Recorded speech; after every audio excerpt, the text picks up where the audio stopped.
अस्सलाम वालेकुम एवरीवन, कैसे हैं आप सब लोग। उम्मीद है कि आप सब लोग ठीक होंगे, जहां होंगे खैरियत से होंगे। आज की वीडियो का करते हैं आगाज़। Here I will present you the most important topic of USA constitution and administrative law, which is judicial review. तो रेफरेंसेस देके बताया जाता है या सिंपली आपको ये रेफरेंस देने पड़ते हैं, आपको हाईलाइट करना पड़ता है इसके सिग्निफिकेंस को, इसकी इंपॉर्टेंस को, इसकी डिस्क्रिप्शन देनी पड़ती है या इनोवेशन करनी पड़ती है। तो वो हम करते हैं जी कि इसका ओरिजिन कहाँ से हुआ। तो बेसिकली इसका ओरिजिन हुआ था 1803 के अंदर जुडिशियल रिव्यू का, the leading case in the history of US, Marbury versus Madison. Case law के अंदर सबसे पहले हम लोग समरी को डिस्कस करते हैं। समरी से मुराद है कि हम देख लेंगे कि बेसिकली इसका मेन मकसद क्या था। वही बात जिस तरह हमने जुडिशियल रिव्यू का एक इंट्रोडक्टरी पैराग्राफ लिखा था, समझ लें इसी तरह हम इसकी एक समरी लिख लेते हैं, जिससे हमें पता चले कि ये लीडिंग केस जो है वो किस स्पेसिफिक पॉइंट्स की हमें जो है वो इंटरप्रिटेशन करेगा या स्पेसिफिक पॉइंट्स की डिस्क्रिप्शन देगा या इसका बेसिक आइडिया क्या था। तो वो कहता है कि Marbury versus Madison 1803 was a landmark decision by the US supreme court establishing the principle of judicial review, the power of federal court to declare legislative and executive act unconstitutional. वही जिस तरह हमने पहले कहा कि एडमिनिस्ट्रेटिव डिस्क्रिप्शन करता है और दूसरा जी अब्यूज़ ऑफ पावर को रोकता है, और हमने कहा था कि जी क्या करता है तीसरी बात कि ये सुप्रीमेसी करता है किसकी, कॉन्स्टिट्यूशन की। इसी तरह उन्होंने कहा कि यहाँ सुप्रीम कोर्ट के फैसले ने क्या किया था, कुछ प्रिंसिपल्स बता दिए थे इस केस लॉ के थ्रू, किसके जुडिशियल रिव्यू के, जिसके अंदर उसने कहा था कि जो फेडरल कोर्ट है उसके पास पावर होती है कि वो किसी भी एग्जीक्यूटिव एक्ट को या लेजिस्लेटिव एक्ट को अनकॉन्स्टिट्यूशनल कह सके। वही बात कि जुडिशरी जो है वो लेजिस्लेटर और एग्जीक्यूटिव बॉडी के ऊपर जो है वो सुप्रीम पावर है या सुप्रीम अथॉरिटी है। तो अगर ये किसी एक्ट को अनकॉन्स्टिट्यूशनल करार देती है तो वो एक्ट जो है वो सीज कर दिया जाएगा। अब कुछ की फैक्ट्स थे इस केस लॉ के। तो पहला कि जी इसको ऑथराइज़ किसने किया था, तो ऑथराइज़ किया गया था जी चीफ जस्टिस जॉन मार्शल के थ्रू। फिर पिटिशनर कौन थे जी, विलियम मैरब्रे। रिस्पॉन्डेंट कौन थे जी, जेम्स मेडिसन। और इसकी होल्डिंग क्या थी, होल्डिंग ये थी कि जुडिशियल रिव्यू को एस्टैब्लिश करना over the act of Congress. Congress से मुराद है जी पार्लियामेंट, यूएस के अंदर कांग्रेस यानी कि पार्लियामेंट यानी कि लॉ मेकिंग बॉडी यानी कि लेजिस्लेचर। ठीक है, लेजिस्लेटर के ऊपर जो है वो जुडिशियल रिव्यू को प्रिवेल करवाने के लिए ये जो है वो केस लॉ को डिस्कस किया गया था कि किस तरह से एक्ट ऑफ पार्लियामेंट के ओवर जो है वो जुडिशियल रिव्यू या जुडिशरी पावर जो है वो प्रिवेल करेगी। अब हम इसके बैकग्राउंड को देख लेते हैं। बैकग्राउंड के अंदर वो कहता है in the final days of an administration of president John Adam several appointments were made, one of the appointee was William Marbury who was appointed justice of peace for the district of Columbia. ठीक है, पहले ही हमने पढ़ लिया कि जो हमारे पास petitioner है वो है जी विलियम मैरब्रे, यानी कि मुद्दई कौन था, विलियम मैरब्रे। अब विलियम मैरब्रे मुद्दई क्यों हुआ ये हमें बैकग्राउंड से पता चला कि उसने कहा कि जॉन एडम जो प्रेसिडेंट थे यूएस के, उन्होंने कुछ अपॉइंटमेंट्स की थी अपनी एडमिनिस्ट्रेशन के लास्ट डे पर। ठीक है, तो जिसमें से एक अपॉइंटी जो था ना वो था जी विलियम मैरब्रे, जो कि पिटिशनर है इस केस का। वो पिटिशनर क्यों बना, क्योंकि उसको अपॉइंट किया गया था जस्टिस ऑफ पीस के तौर पर।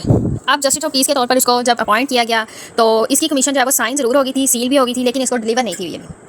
अब वो जो डिलीवर नहीं हुई उसकी वजह से जब new administrative authority I president के तौर पे थॉमस जेफरसन, उन्होंने जो है वो अपने सेक्रेटरी के थ्रू इसकी जो वो डिलीवर करनी थी ना एडमिनिस्ट्रेशन या कमीशन डिलीवर होनी थी, उसको उन्होंने जो है वो रोक दिया था और उन्होंने अपने सेक्रेटरी को मना कर दिया था कि आप जो है वो कमीशन को डिलीवर नहीं करेंगे। ये कमीशन डिलीवर ना होने की वजह से ही ये जो विलियम मैरब्रे है इसने जो है वो फाइल किया था, सूट फाइल किया था फॉर द कमीशन। तो फिर उसने कहा कि पिटीशन की गई थी, petition of writ mandamus, writ of mandamus. अब रिट ऑफ मैंडेमस का सबसे पहले तो हमें पता आना चाहिए, वैसे तो मैं भी आपको पता, लेकिन यहाँ पर मैं आपको दोबारा से डिस्कस करके बता देती हूँ ताकि आपको क्लियरली जो है वो ओवरव्यू करने में हेल्प आउट रहे, यानी कि कंप्लीट क्लैरिफिकेशन आपको मिल जाए कि बेसिक आइडिया क्या था और किस तरह से जो है ये लीडिंग केस है वो इंपॉर्टेंट है कॉन्स्टिट्यूशनल हिस्ट्री ऑफ यूएस के अंदर। तो सबसे पहले हम देख लेते हैं रिट ऑफ मैंडेमस। तो ये रिट ऑफ मैंडेमस वो रिट है, a command issuing from the High Court of Justice directing any person to do any particular act therein specified which pertain to his office and is in nature of a public। इस writ का basic purpose ये है कि जो bound किया जाता है किसी इंसान को कि वो अपने जो है वो ऑफिस से रिलेटेड काम को जो है वो या ऑफिस वर्क को एक पब्लिक ड्यूटी के तौर पर जो है वो सर अंजाम दे। तो इस रिट के तहत जो है वो पिटीशन की गई थी और जो पिटिशनर है उसने रिट फाइल की थी, रिट ऑफ मैंडेमस। उसने कहा था कि इसके थ्रू जो है वो बाउंड किया जाए उस सेक्रेटरी को कि वो कमीशन को जो है वो डिलीवर करे। सो वो कहता है कि Marbury petition the US supreme court seeking a writ of mandamus compelling Madison to deliver the commission. वही बात है, उसने कहा कि वो समझ लें कि वो ये कहना चाह रहा था कि मैरब्रे जो है उसकी डिमांड जस्ट ये थी कि मैंडेमस की रिट के थ्रू जो ये कहती थी कि किसी इंसान को बाउंड किया जाए कि वो अपने दफ्तरी काम को या अपने जो है ऑफिस के काम को या ऑफिस से रिलेटेड काम को जो है वो अपनी पब्लिक ड्यूटी समझकर काम को सर अंजाम दे। उसने कहा कि जब उसको कमीशन सील हो गई थी या कमीशन जो है वो साइन कर दी गई थी तो उसको डिलीवर भी करना चाहिए था। तो इसलिए वो कहता है कि उसको बाउंड किया जाए मेडिसन को ताकि वो मेरी कमीशन को जो है वो डिलीवर करे as a justice of peace. तो फिर कुछ इशूज़ आए थे, इशूज़ अराइज कुछ ये हुए थे कि कोर्ट के फैसले से पहले कुछ इशू अराइज हुए। वो ये था कि पहली तो बात ये पता किया जाए कि मैरब्रे जो पिटिशनर है विलियम मैरब्रे, जिसको अपॉइंटी भी कहा गया था ऊपर, जिसका कमीशन जो है वो रोक दिया गया था, डिलीवर नहीं किया गया था, उन्होंने कहा क्या उसके पास लीगल राइट है उस कमीशन के लिए। दूसरा सवाल ये उठाया गया था कि अगर उसके पास ये लीगल राइट है तो क्या इस लीगल राइट के लिए लॉज को कोई रेमेडी प्रोवाइड करेगा। देन फिर एक और क्वेश्चन अराइज हुआ कि क्या सुप्रीम कोर्ट जो है वो मैंडेमस रिट को जो है वो इशू कर सकता है इस केस के अंदर। फिर आया था जी कोर्ट का डिसीजन। कोर्ट का डिसीजन कुछ यूँ आया था कि ये जो कोर्ट था, मैंने आपको जैसे पहले ऊपर बता दिया की फैक्ट्स के अंदर, इसके जो चीफ जस्टिस थे वो थे जी जॉन मार्शल। उन्होंने कहा था कि मैरब्रे के पास राइट है, मैरब्रे का लीगल राइट है। तो जब लीगल राइट होता है ऑब्वियसली उसके पास लीगल रेमेडी भी होती है। जब फर्स्ट क्वेश्चन अराइज हुआ उसका आंसर ये आया कि उसके पास लीगल राइट है, तो ऑब्वियसली डिटरमाइन हो गया where there is a legal right there is a legal remedy. ये हमने पहले ही पढ़ा है। तो अब हम डिसीजन में देख लेते हैं। वो कहता है मैरब्रे हैड अ राइट, किस तरह से राइट है। वो कहता है commission had been legally completed when signed and sealed therefore Marbury had a vested legal right. उसने कहा कि आप कमीशन के लिए इसके पास लीगल राइट इस तरह से आ गया कि वो कमीशन लीगलाइज हो गई थी, वो साइन हो गई थी, वो सील हो गई थी, लेकिन वो इसको डिलीवर नहीं थी हुई, इसलिए इसके पास लीगल राइट अराइज हो गया क्योंकि इसके नाम के लिए वो कमीशन जो है वो साइन हो गई थी। अब जब लीगल राइट अराइज हो गया तो लीगल रेमेडी भी होगी। जब भी इन्फ्रिंजमेंट ऑफ लीगल राइट्स होता है तो जो है वो इंटाइटलमेंट ऑफ लीगल रेमेडी भी होती है। तो वो कहता है there is a legal right there must be a legal remedy. Then फिर आगे अगला जो लास्ट क्वेश्चन था उसका आंसर था कि जी क्या उसने कहा कि supreme court writ of mandamus issue करेगी इस केस के अंदर, यानी कि मैरब्रे के मुताबिक क्या मेडिसन को जो है वो बाउंड किया जाएगा कि वो अपनी जो ड्यूटी है या वो अपनी जो रिस्पॉन्सिबिलिटी है, उसके लिए बाउंड है कि वो डिलीवर करे उस कमीशन को। तो उसके मामले में सुप्रीम कोर्ट ने कहा था कि supreme court could not grant relief. उसकी वजह उसने कहा कि the provision of judiciary act 1789 gave the supreme court original jurisdiction to issue a writ of mandamus was inconsistent with the constitution.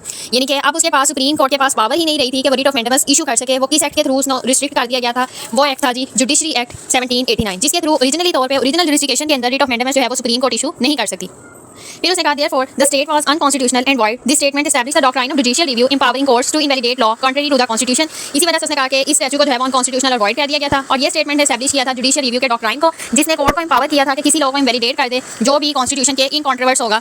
ये तो था जी डिसीजन। अब हम इसकी इंपॉर्टेंस देख लेते हैं कि हम इसको जो है वो क्यों इंपॉर्टेंट या लीडिंग केस कह रहे हैं इन the history of US constitution. तो वो कहता है कि establish judicial review in US. The first importance case ने जुडिशियल रिव्यू को एस्टैब्लिश किया था। Another importance confirm the supremacy of constitution, यानी कि कॉन्स्टिट्यूशन को जब वो सुप्रीम लॉ ऑफ लैंड कर दिया गया था इसके डिसीजन के थ्रू।